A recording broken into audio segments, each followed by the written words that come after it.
इनमें से आपके पास एक भी डॉक्यूमेंट मिस हुआ तो हो सकता है एक अच्छी रैंक होने के बाद भी आपको कॉलेज अलॉट ना हो। अगर उससे पहले का सर्टिफिकेट है तो उसको प्लीज अपडेट करा लीजिए, क्योंकि उसके पहले के डेट का सर्टिफिकेट इनवैलिड होगा। अब बहुत सारे बच्चों को ये कंफ्यूजन रहता है, मैम मेरा तो अकाउंट नहीं है, क्या मैं अपने पेरेंट्स का अकाउंट यूज कर सकता हूँ? Hello students, JEE advance exam अब कुछ ही दिन दूर है, उसके बाद आपका रिजल्ट आ जाएगा और फिर शुरू होगी जोसा काउंसलिंग। लेकिन हर साल स्टूडेंट्स को एक कॉमन प्रॉब्लम होती है, वो है डॉक्यूमेंट्स को लेकर ढेर सारा कंफ्यूजन। तो आज का वीडियो उन सब स्टूडेंट्स के लिए है जो अपने काउंसलिंग प्रोसेस को स्मूथ और स्ट्रेस फ्री बनाना चाहते हैं। आज के वीडियो में हम बात करने वाले हैं उन सभी डॉक्यूमेंट्स की जो आपको पहले से ही रेडी रख लेने चाहिए, क्योंकि बेटा अगर इनमें से आपके पास एक भी डॉक्यूमेंट मिस हुआ तो हो सकता है एक अच्छी रैंक होने के बाद भी आपको कॉलेज अलॉट ना हो।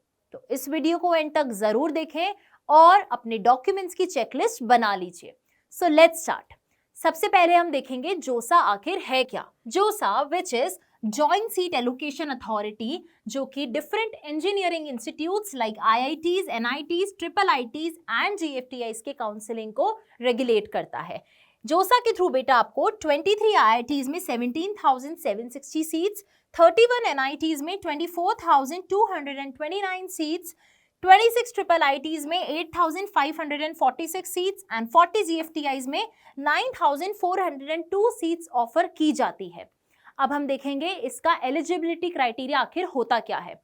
एलिजिबिलिटी की अगर बात करें तो बेटा IITs के लिए आपको जेईई एडवांस 2025 एग्जाम को क्वालिफाई करना है एंड 12th में आपका मिनिमम एग्रीगेट परसेंटेज 75% होना चाहिए। रिजर्व्ड कैटेगरी के केस में परसेंटेज 65% होना चाहिए, या फिर बेटा आप अपने स्टेट बोर्ड के टॉप 20 परसेंटाइल में होने चाहिए। और अगर NIT प्लस सिस्टम की हम बात करें तो जो आपका एलिजिबिलिटी है वो है जेईई मेन 2025 एग्जाम क्वालिफाइड आप होने चाहिए एंड आपका 12th बोर्ड्स में सेम 75% एग्रीगेट मार्क्स होने चाहिए and in case of reserve categories it can B 65% और या फिर आप अपने स्टेट के टॉप 20 परसेंटाइल में होने चाहिए। अब बेटा हम देखेंगे कि जोसा के लिए रजिस्टर कैसे करना है। जैसे ही जोसा की वेबसाइट अपडेट हो जाएगी, आपकी काउंसलिंग स्टार्ट हो जाएगी, तो आप जोसा के official website which is josa.nic.in पे जाके आप उसके लिए रजिस्टर कर सकते हैं। Now we will talk about what are the required documents for JoSAA counselling. सबसे पहले आता है पासपोर्ट साइज फोटोग्राफ्स। बेटा अगर आप NIT के लिए जा रहे हो या IIIT के लिए या फिर GFTIs के लिए तो आपको 2 पासपोर्ट साइज फोटोग्राफ्स रिक्वायर्ड होंगे एंड अगर आप IITs के लिए अप्लाई कर रहे हो उसके लिए आपको चॉइस फिलिंग करनी है, उस केस में आपको 3 फोटोग्राफ्स रिक्वायर्ड होंगे। Number 2 is valid photo ID proof. It can be your Aadhaar card, voter ID, PAN card, school ID, driving licence, passport और राशन कार्ड। इन सभी लिस्टेड डॉक्यूमेंट में से आप कोई सा भी फोटो ID प्रूफ यूज कर सकते हैं। Then come students your class 10th marksheet. अब जो क्लास 10th मार्कशीट है वो आपको ओरिजिनल अपने पास रखनी है, क्योंकि ये आपके डेट ऑफ बर्थ को वेरीफाई करने के लिए मांगी जाती है। Then come students class 12th original marksheet. अब जितने भी हमारे ड्रॉपर स्टूडेंट्स हैं जिन्होंने भी 2024 में 12th क्लास पास की है या फिर वो बच्चे जिन्होंने 2025 में 12th क्लास पास की है, मेक श्योर आपके पास तब तक आपकी मार्कशीट हो। उस केस में आपको अपने मार्कशीट को स्कैन करके अपलोड करना पड़ेगा। Then come students your category certificate.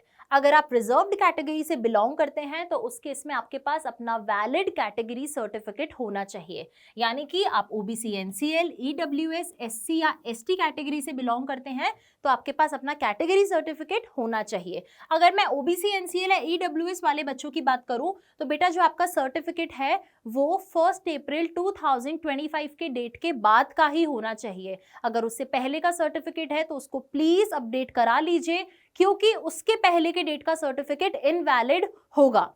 और OBC NCL कैटेगरी के बच्चों के लिए स्पेशली आई वुड से अगर आपकी जो कैटेगरी है वो सेंट्रल लिस्ट में लाई करनी चाहिए और जो आपका सर्टिफिकेट है बेटा वो भी सेंट्रल लिस्ट के अकॉर्डिंग ही होना चाहिए, क्योंकि बहुत सारे बच्चों को ही कंफ्यूजन रहता है, मैम मेरे पास तो स्टेट का सर्टिफिकेट है, क्या वो वैलिड होगा, क्या मुझे उसे अपडेट कराने की जरूरत है? तो हाँ बेटा, आपकी जो OBC NCL कैटेगरी है वो सेंट्रल लिस्ट के अकॉर्डिंग ही होनी चाहिए। देन कम्स PWD सर्टिफिकेट, जो भी फिजिकली डिसेबल्ड कैंडिडेट्स हैं उनके लिए PWD सर्टिफिकेट इज रिक्वायर्ड। उसके बाद बात करते हैं, अब बहुत सारे बच्चों को ये कंफ्यूजन रहता है, मैम मेरा तो अकाउंट नहीं है, क्या मैं अपने पेरेंट्स का अकाउंट यूज कर सकता हूँ? यस बेटा, आपको बिल्कुल भी परेशान होने की जरूरत नहीं है। आप अपने पेरेंट्स के, अपने गार्जियन के या इवन अपने रिलेटिव के अकाउंट डिटेल्स भी यूज कर सकते हैं।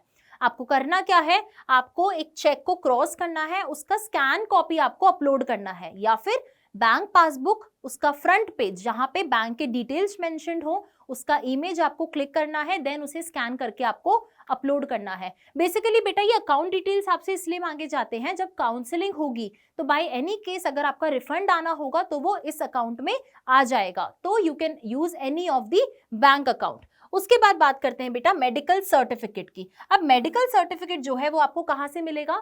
जैसे ही जोसा का साइट अपडेट हो जाएगा विद इन फ्यू टाइम, आप वहां पे जाके मेडिकल सर्टिफिकेट के फॉर्मेट को डाउनलोड कर सकते हैं। देन आपको उसका प्रिंट निकालना है, उसके बाद आपको एक रजिस्टर्ड गवर्नमेंट मेडिकल डॉक्टर से उस पे सील एंड साइन करा के उसे अपडेट करवा लेना है। उसके बाद वो सर्टिफिकेट वैलिड होगा और आप उसे स्कैन करके अपलोड कर सकते हैं। देन कम्स बेटा OCI सर्टिफिकेट या PIO कार्ड अगर एप्लीकेबल है तो, एंड पासपोर्ट और citizenship certificate if applicable. Lastly बात करते हैं जेईई मेन और एडवांस स्कोर कार्ड। जो भी बच्चे NIT प्लस सिस्टम यानी कि NITs, ट्रिपल IITs और GFTIs की काउंसलिंग के लिए जा रहे हैं उनके पास जेईई मेन का स्कोर कार्ड होना चाहिए, और जो भी बच्चे IITs की काउंसलिंग के जा रहे हैं उनके पास बेटा जेईई एडवांस का स्कोर कार्ड होना चाहिए। तो बेटा ये थे कुछ लिस्टेड डॉक्यूमेंट्स जो आपको रेडी रख लेने हैं बिफोर द स्टार्टिंग ऑफ जोसा काउंसलिंग। एंड वीडियो में कोई भी डाउट हो, कोई भी क्वेरी हो, प्लीज मुझे कमेंट सेक्शन में जरूर मेंशन करें। And follow LNJ YouTube channel for more such updates and information. All the best for your JEE Advanced 2025 exam. See you in the next video. Thank you.